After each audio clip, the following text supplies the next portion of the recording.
Welcome to the deep dive. Glad to be here. So today we're looking back at something pretty specific. December 2016, there was this whole cluster of discussions online, mainly on YouTube, it seems. Right, about this supposed energy wave hitting Earth. Exactly. Claims of an unusual energy wave. So we're going to dig into, what was actually said back then, what people were pointing to as evidence, and just try to understand the interpretations that were flying around. It's always interesting, isn't it, when these kinds of alternative narratives about, like, cosmic events pop up. Yeah. It makes you want to understand not just the claims, but how people were reading the information available to them. So yeah, let's unpack these 2015 reports. Okay. So our mission here is basically to examine these claims, the energy wave idea, the magnetic field stuff, the weird microwave images, even people feeling static electricity just based on what's in the source material we have. That sounds good. Laying it all out. Right. So let's start with one of the main reports mentioned from the Secure Team channel. Tyler, the host there, he started off asking his viewers something pretty direct. What was that? He asked if they'd felt magnetically different lately or noticed changes in their own energy. Kind of personal. Okay. Starting with subjective experience. Yeah. And he pretty quickly tied that feeling to this possibility, the idea that Earth might be getting hit by a powerful gamma ray burst. Whoa. Okay, so jumping straight to gamma ray bursts? Oh, You really? should probably explain what those are, right? Good point, Uh, for anyone not familiar. Well, a gamma ray burst, or GRB, is basically this incredibly huge explosion. Yeah. Super energetic, happens in really distant galaxies. It's like the most powerful bang in the universe kind of thing. Pretty much, yeah. The most powerful electromagnetic events we know of often happens when, like, a massive star dies, or maybe neutron stars smash together. Just immense energy released really fast. And the source material definitely highlighted that, if one hit us directly, Wow. that would be bad. Really bad. Oh, absolutely. Catastrophic for life as we know it. It even sort of hinted that maybe one from way back in the past could be arriving now. Interesting angle. And then this Secure Team report pointed to two other channels that were apparently key sources for this developing story, Dutch Sense and BP Earthwatch. Ah, okay.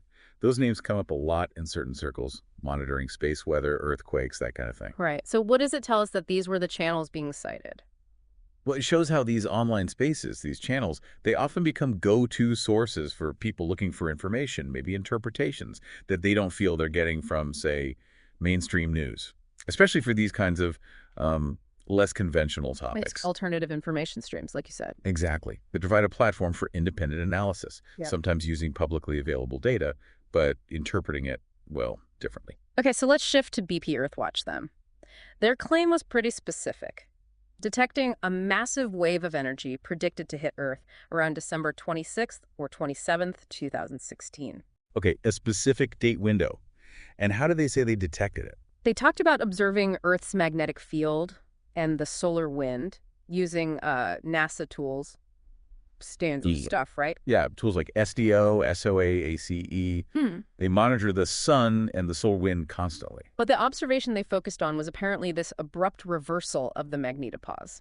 Ah, the magnetopause. That's Yeah. the boundary, right, between Earth's magnetic field and the solar wind plasma pushing against it. Exactly. And they said it suddenly flipped, reversed. Now, does that happen normally, or is that really unusual? Well, the magnetopause is dynamic. It breathes, it gets pushed around by the solar wind. Strong solar flares, CMEs, coronal mass ejections, they can definitely cause big shifts, compressions, even temporary localized reversals sometimes. Okay, so it can happen due to the sun. It can.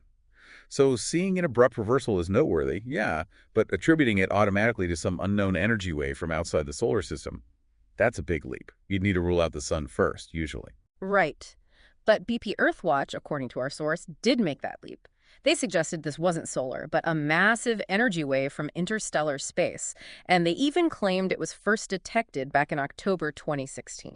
Okay, so they're proposing an external non-solar cause detected months earlier. Yes. And here's where it gets really interesting, I think. They connected this 2016 event to that big gamma ray burst detection from 2004. Oh, the December 27th, 2004 event. I remember that. Yeah. The source points out how incredibly powerful that was.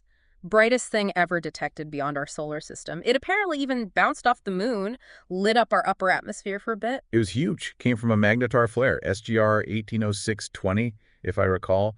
Type of neutron star with an insane magnetic field? Right, a magnetar. And the source makes a point of the timing. December 27th, 2004, and this predicted 2016 wave around December 26th or 27th.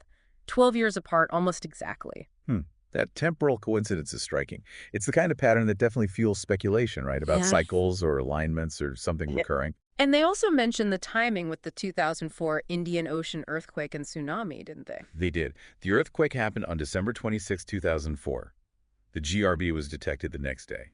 Now, mainstream science hasn't found a causal link between GRBs and earthquakes. But the timing was close enough for people to wonder. Exactly. And the concern raised in the source, based on BP Earthwatch's view, was that maybe the 2004 burst was just like a glancing blow, and a direct hit could be much, much worse.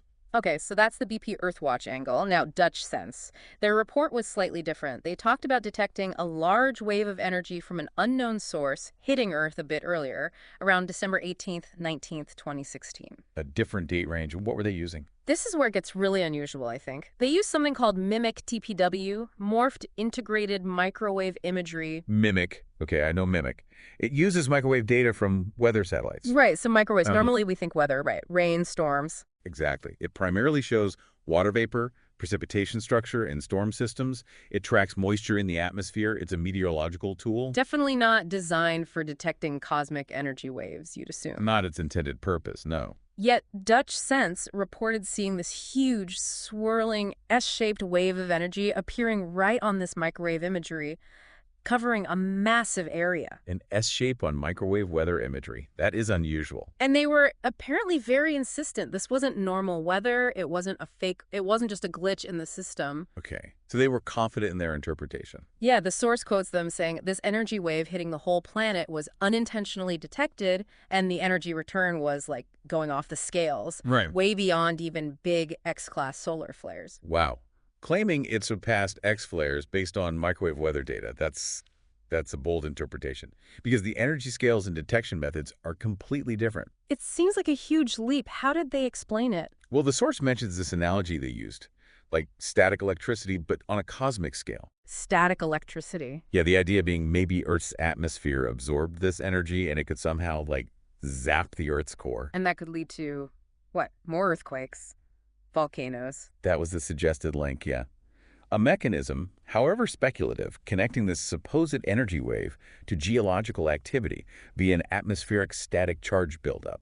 Not something you find in standard geophysics, let's say. Right. Okay, so you have this really unusual claim based on weather satellite data. Then what happened? Did the MIMIC people say anything? Ah, yes. Yeah. According to the source, Mimic TPW, the actual providers of the imagery system, they put out a statement. On Twitter, apparently. And what did they say? Let me guess. They said the weird imagery, the S-wave, was a mistake, an error in their system. Ah, a glitch after all, according to them. That was their official explanation. But of course, as the source points out, that kind of denial, so sometimes it just adds fuel to the fire, doesn't it? It often does, especially in communities already suspicious of official explanations. An official statement saying it was just an error after someone claimed it was a huge, world-affecting energy wave.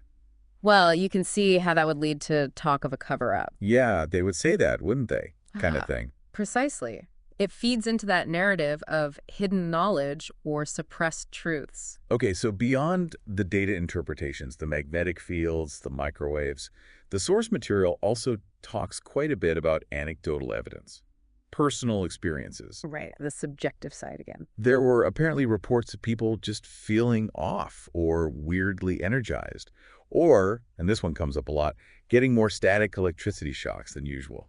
Increased static. Yeah, and apparently this was happening before the videos from BP Earthwatch or Dutch Sense even came out. Yeah. The secure team host even shared his own story about suddenly getting zapped constantly when touching cars, doors, whatever. Even said he had hardwood floors, so it wasn't just carpet static. Interesting. Personal anecdotes like that, they resonate with people, right? Especially if they've maybe noticed something similar themselves. For sure. And the source says there were lots of comments on Dutch Sense's video echoing that people saying, yeah, me too, the static has been crazy. It's compelling when multiple people report a similar, unusual physical phenomenon around the same time. But, you know, scientifically, it's hard to link that directly to a specific external cause like a cosmic wave without more rigorous data. Lots of things can affect static electricity buildup. True. Humidity, clothing, materials. Many variable. The source also mentions an observation from December 21st, 2016. Something about a massive plasma cloud seen around the Earth and the Sun on the LASCO C3 viewer. LASCO C3. That's a coronagraph on the ESO satellite. It blocks the sun's direct light, so you can see the corona, and importantly, CME's, coronal mass ejections leaving the sun. And they saw a plasma cloud. Did they connect that to the energy wave? The source says it looked like a cloud surrounding Earth and the sun, and then it supposedly cleared after a solar flare. Interpreting coronagraph images can be tricky, and describing it as a cloud around Earth based on a sun-focused instrument seems questionable. Usually you see plasma moving away from the sun. Okay. And then there were even stranger anecdotes mentioned. Like what? Reports apparently from nurses saying medical equipment, specifically defibrillators, were malfunctioning around that time. Whoa, okay. Equipment malfunctions, especially critical medical equipment, that's serious. Those incidents would normally be investigated thoroughly for technical faults, power issues, interference, lots of potential mundane causes. Right. And also people reporting feeling literally magnetic or just having a different kind of bodily energy. Again, very subjective sensations. Yeah. Hard to quantify or verify objectively. Interesting that people felt something, but connecting it definitively. That's the challenge. So really, if we pull it all together, the picture painted by the source material for December 2016 is this potential impact from an unknown energy. Yeah, a narrative constructed from several threads. You've got interpretations of space weather data, the magnetopause thing, the weird mimic images. Right, data points interpreted in a specific, maybe unconventional way. And then woven together with all these personal anecdotal reports, the static, the feeling off, the equipment issues. Correct. It creates a sort of multi-layered case, blending technical-sounding observations with relatable personal experiences. It is quite a story. It is. And again, it's crucial we remember, and the source creator themselves pointed this out apparently, that this deep dive is just looking at what was presented in that source material. Right. They included a disclaimer, didn't they? Yes, emphasizing it wasn't about spreading fear, no doom and gloom, not predicting the end of the world. More like, hey, here's some observations, some data points, some experiences that seem unusual. Let's discuss. Which is a pretty responsible way to frame these kinds of extraordinary claims, I guess. I'd agree. Acknowledging the speculative nature while inviting discussion. Okay, so let's start to wrap this up. We've covered the main claims from that time. This idea of an incoming energy wave, the reports of odd magnetic field behavior, that strange S-wave on the microwave imagery. And the widespread anecdotal stuff, particularly the static electricity, but also people feeling different or those claimed equipment malfunctions. And again, just to be super clear, this information is drawn directly from the source material provided. We haven't brought in outside validation or debunking or anything else. No, the focus is purely on understanding the narrative presented in those original sources from 2016. So for you listening, it's really about considering how these different bits of information, the data interpretations, the personal stories were woven together. Yeah, think about how they built that narrative online back then. Exactly. So maybe think back. Did you hear about this in 2016? Do you recall anything similar yourself? Or just hearing it now, how do these pieces fit together for you? And maybe we can leave you with this final thought to mull over. Go for it.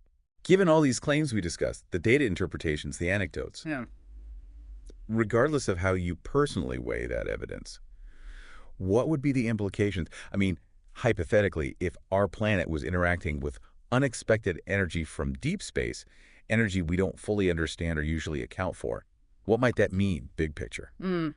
That's definitely something to think about. Yeah. What else might be influencing us that we don't even realize? It opens up some big questions. It does indeed. Well, thanks for diving deep with us on this one.